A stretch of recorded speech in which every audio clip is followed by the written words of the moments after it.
بسم اللہ الرحمن الرحیم۔ میں چاہتا ہوں میری زندگی آسان ہو جائے۔ دین کے پاس کوئی نسخہ ہے؟ بعض اوقات کیا ہوتا ہے، ہمارے پاس اچھی جاب بھی ہوتی ہے، تھوڑا بہت پیسہ بھی ہوتا ہے، زندگی پھر بھی سخت ہوتی ہے۔ بعض اوقات یہ بھی سمجھ میں نہیں آتا سخت کیوں ہے، لیکن ہوتی ہے۔ ایک بوجھ ہوتا ہے دماغ کے اوپر، انسان اپنے آپ کو ریلیکس فیل نہیں کرتا۔ کیوں ایسا ہوتا ہے؟ ایک سادہ سا کام کریں، جب بھی کسی سے ملے صرف ایک بات سوچیں، کیا میں اس کے لیے کوئی بھلائی کر سکتا ہوں؟ میں اس کے کسی کام آ سکتا ہوں؟ اچھا، اس کے اپوزٹ کیا ہے؟ جس سے زندگی تنگ ہوتی ہے وہ کیا ہے؟ اس سے میں کیا فائدہ اٹھاؤں؟ اس سے زندگی تنگ ہوتی ہے۔ آپ یہ سوچنا شروع کر دیں کہ میں جو اس سے ملا ہوں تو میں اس کے کیا کام آ سکتا ہوں، آپ کی زندگی آسان ہونا شروع ہو جائے گی۔ اتنا آسان ہوگی کہ آپ خود بھی فیل کریں گے ہم تو ہم ایک کام کرنا شروع کر دیں، مسلسل اس بات کے اوپر سوچیں کہ میں نے یہ نہیں سوچنا ہے کہ دوسرے سے مجھے فائدہ کیا ہوگا، مجھے یہ سوچنا ہے کہ میں اس کے کیا کام آ سکتا ہوں۔ بس یہ سمجھ لیجیے، اگر آپ نے یہ کر لیا نا، بعض اوقات آپ نے دیکھا ٹیپ کھولا ایک دم سے نکلنا شروع ہو گیا پانی، تو یہ برکتوں کا ٹیپ ہے۔ کیا چیز برکتوں کا ٹیپ ہے؟ یہ سوچنا کہ میں دوسرے کو کیا دے سکتا ہوں، اور برکتوں کا ریورس ٹیپ چلتا ہے، بند ہو جاتا ہے جب میں سوچتا ہوں کہ میں اس سے کیا فائدہ ہوگا، بس پھر الٹا ہونا شروع ہوتا ہے۔ جب بھی کسی سے ملو، کوئی بھی انسان مسلمان شیعہ کچھ نہیں، انسان، کبھی بھی کسی انسان سے ملو صرف یہ سوچو میں اس کے کیا کام آ سکتا ہوں، میں اسے کیا دے سکتا ہوں، برکتیں شروع ہو گئی، زندگی آسان۔ اچھا، کچھ نہیں کر سکے تو کیا کر سکتے ہو؟ دعا دے دیا کرو۔ کچھ نہیں کر سکتے نا، دعا دے دو۔ اتنا خوبصورت دین ہے، اتنا خوبصورت دین ہے۔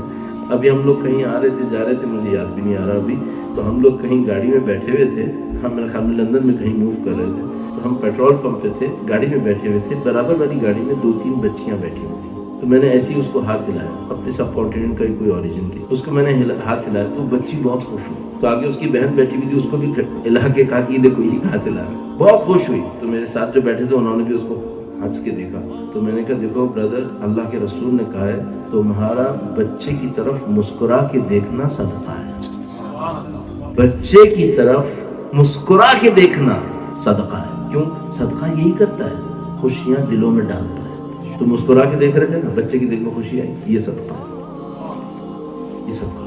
تو آپ صدقات کریں، لوگوں کی دلوں میں آسانیاں ڈالیں، پھر دیکھیں برکتیں کیا ہوتی ہیں آپ کی زندگی میں ہیں، اور بڑھ جائیں گی، 4 چاند لگ جائیں گے۔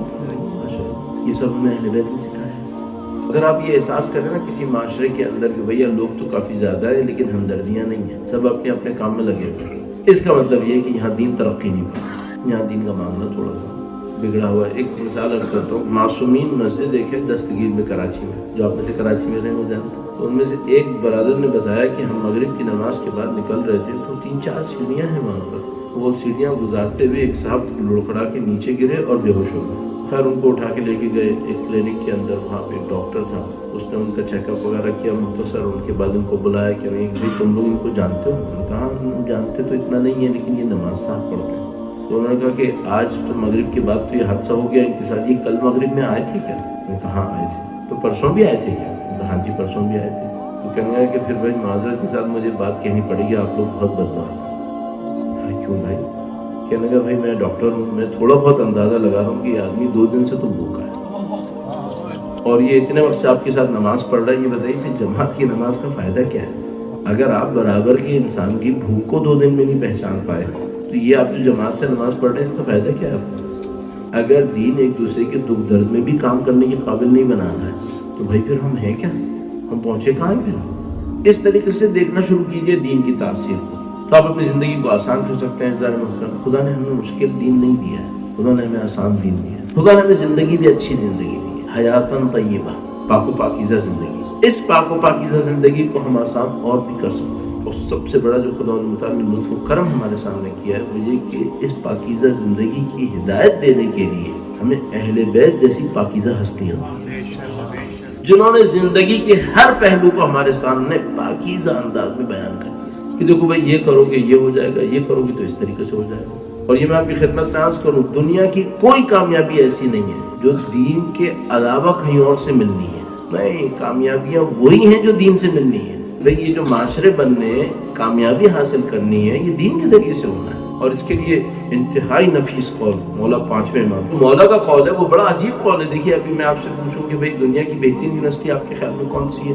آپ مختلف نام لیں گے، میں بھی لیتا ہوں فلاں یونیورسٹی فلاں یونیورسٹی فلاں یونیورسٹی، یہ سب چیزیں بڑا عجیب قول ہے مجھے، اور آپ کو اس قول کی حقیقت سننی پڑے گی، سمجھنی پڑے گی۔ امام نے فرمایا شرقو ام غربو، مشرق میں جاؤ یا مغرب میں جاؤ۔ پہلے امام نے مشرق کہا چونکہ اس زمانے میں مشرق میں علم زیادہ تھے، بعد میں امام نے مغرب کہا چونکہ شاید آج کے جیسے دور کے لیے کہ لوگ مغرب میں زیادہ علم سمجھ رہے ہیں، ٹھیک ہے۔ امام نے کہا مشرق میں جاؤ یا مغرب میں جاؤ، مفید علم ہمارے سوا کہیں نہیں پاؤ گے، مفید علم ہمارے سوا کہیں نہیں پاؤ گے۔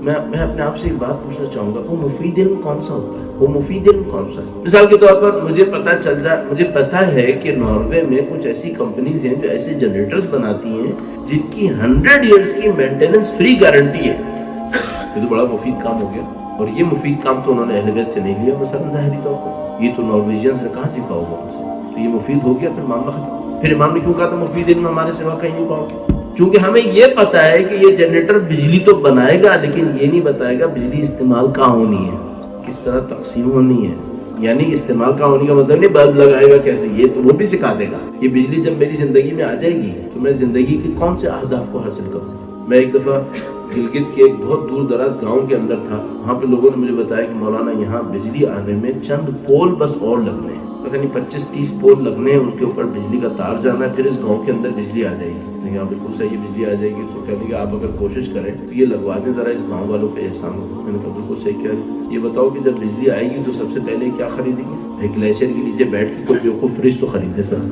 یہ سب سے پہلے ٹی وی لیں گے، صحیح ہے۔ اچھا جب یہ ٹی وی لیں گے تو ابھی تو ان کے پاس یہ کسی حد تک بچت تھی کہ یہ پہاڑوں کے نیچے رہنے کی وجہ سے شاید کسی حد تک ایک بے تکی کلچرل انویژن سے محفوظ تھے۔ تو اب جیسے ہی ٹی وی آئے گا تو اس کے بعد ایک اور مصیبت آ جائے گی، ایک بچے کے پاؤں میں جوتی نہیں ہے اور کانٹوں کے راستے پہ چلنا ہے۔ میں نے کہا بھائی اس سے پہلے کہ کانٹوں میں ڈال دو پہلے کم سے کم جوتی تو پہنا دو اس کو، تم ان کی فکری تربیت کرو پھر ہم بجلی بھی لے آئیں گے، ایسے نہیں کرو ان کے ساتھ، زور نہ ان کے ساتھ مارے جائیں گے۔ ان کے ابھی گاؤں میں جو تھوڑا بہت سکون رہ گیا ہوگا نا یہ اس سے بھی جائیں گے۔ تو ایسا نہیں محترم، ہمیں اور آپ کو فوراً دیکھنا ہوتا ہے زندگی کا ہدف کیا ہے۔ وہ جنریٹر بجلی دے گا، زندگی کا ہدف نہیں دے گا، اور اگر زندگی کا ہدف نہیں ہوا تو کیا ہوگا؟ جو طاقتور بنے گا وہ دوسرے انسان کو کھائے گا، یہ ہوگا۔ جو طاقتور بنتا جائے گا وہ دوسرے کو کھاتا چلا جائے گا، اور دنیا کے اندر جو ڈسپیرٹی ہے وہ میرے خیال میں آپ مجھ سے کہیں زیادہ اچھی طرح جانتے ہیں۔ ایسا محترم یہ جو دین ہے، ہر وہ چیز جو کامیابی ہے وہ دین دے گا، آپ دین کے اساس تک پہنچ۔